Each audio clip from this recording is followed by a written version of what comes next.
Joining us now, we have former Democratic governor of Washington State, Jay Inslee, NBC News national affairs analyst and a partner and chief political columnist at POC, John Heilman, and award-winning journalist and author, Michele Norris. She is an MSNBC senior contributing editor. Good to have you all on board this morning. So, yeah, Governor,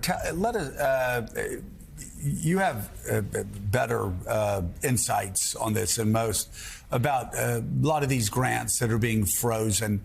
What is the real life impact for people, whether they're in Washington State, Kansas, or Florida? Right. Well, look, I think it's simple to say that never in American history has there been so much damage to the fabric of our local communities and our states so quickly by so few.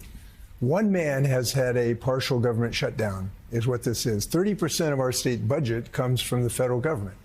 So this morning, if you're a young woman, you got beat up by your boyfriend, you want to go into a domestic violence shelter, those funds are all in jeopardy at the moment. If you're a veteran and you're receiving some food assistance from a Meals on Wheels program, that program is in jeopardy. And one of the things that has not been discussed much in this dialogue is our business community is being damaged by these shutdowns. Look, we got these clean energy companies that are rocking it, putting thousands of people to work, but because Donald Trump has this paranoid delusion that we should remain addicted to his fossil fuel, oil and gas buddies, that's what he wants to do, is make sure that money keeps flowing into those corporate pockets and cutting off the funding that's going on to these new companies that are putting so many people to work. So this attack on a clean energy economy that can give us more efficient, lesser cost energy is really pathetic. It's hugely damaging.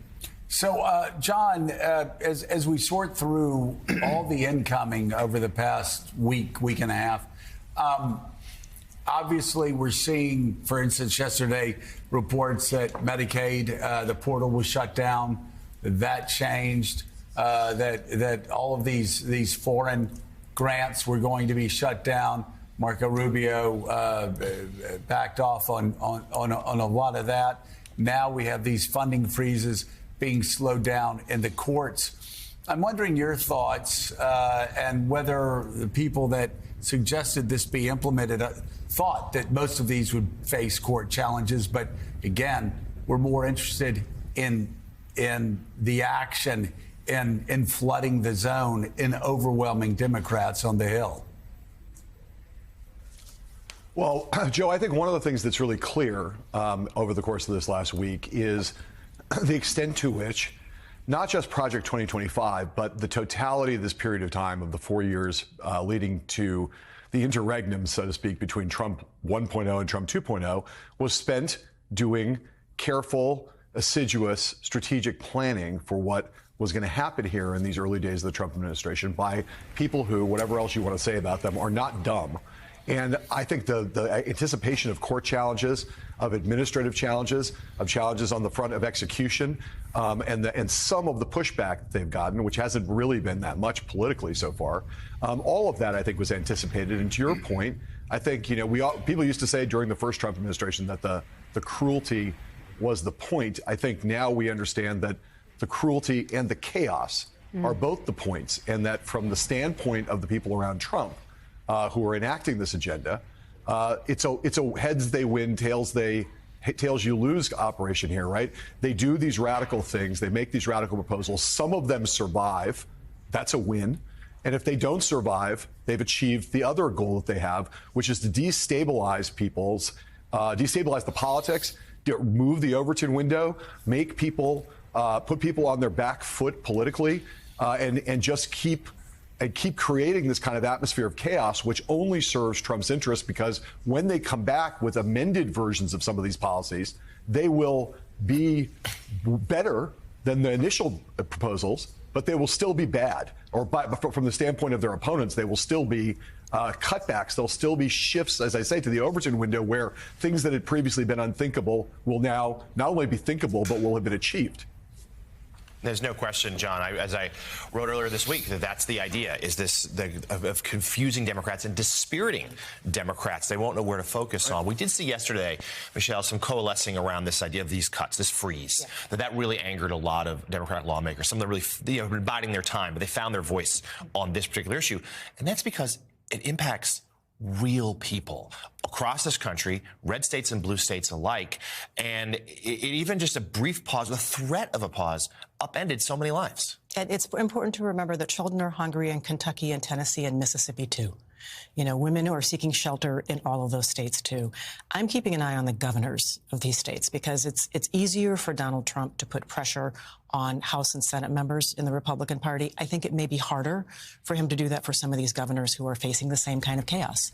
And whether they're going to quietly push back or try to figure out how to deliver the services that their constituents rely on, because they have to deliver that. And they will face re-election, and it'll be very hard for them to justify and I think that some of these cuts that we've seen, this pause that we've seen. Yeah, no question there. And I think there's always that moment where we look at Trump voters when what they voted for, and they voted for Donald Trump, comes to impact their own lives. And that might be happening later today or in the next days ahead if Robert F. Kennedy Jr. is confirmed. I know you're going to be following the hearings here because he has proposed in the past, even if he's trying to moderate some of his views now, what would be totally reshaping, you know, the health system of the United States and potentially taking things away from those very families, things that they want to keep.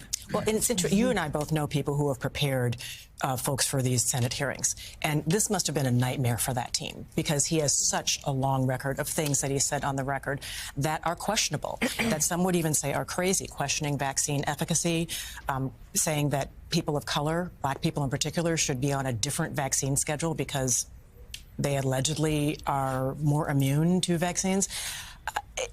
He is going to have a very difficult time justifying some of the things he said. We heard him earlier say that he believes in vaccinating his own children, but he's on the record saying that he wishes he could go back and do it over again. And if he did, he wouldn't do it again.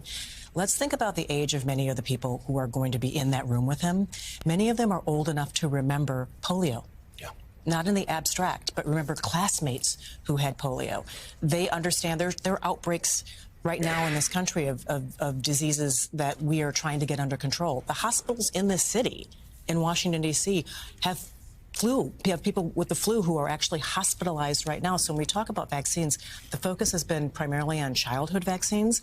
In a country where people are aging rapidly, we are in the peak 65 period in this country. As baby boomers march in past middle age and into their senior years, we also have to think about the vaccination schedule for older people who are particularly vulnerable to the flu, to pneumonia, to shingles when, you know, chickenpox comes roaring back later in life in the form of shingles. And I think that that's something that is very real, you know, for the people in that room, in that hearing room, who will be questioning him. Yeah, it's so interesting politically. You know, I think we've seen some really stark things in these first, I don't know how many days of the administration, whether it's removing security detail from people that Donald Trump doesn't like. One of Pete Hegseth's first actions in office was retribution. I think it was something that he pledged was not his goal. To these funding freezes. It seems to me, Joe, that Democrats need to make sure credit goes to where credit is due. And it is very difficult to find a way to blame this all on Joe Biden. Well, no. They might try. I mean, so Governor, we can expect, again, the incoming to continue for the next several weeks, maybe the next several months.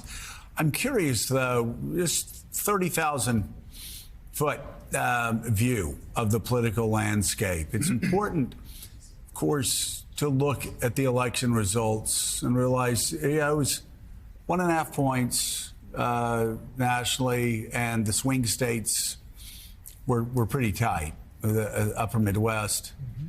That said, in a lot of America, voters broke right, and they broke right pretty significantly across a lot of demographic groups, you know, from Silicon Valley to the Rio Grande Valley.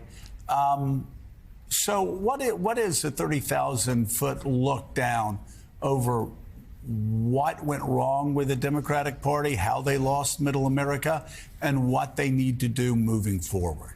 Well, listen, if there's a bright, shiny bauble of hope here, it's that a recognition that the days of grieving of the Democratic Party are over. I'm officially, by executive order, declaring those days of depression and passivity and sort of play footsie with Donald Trump. Those days are over. We're not going to do that anymore.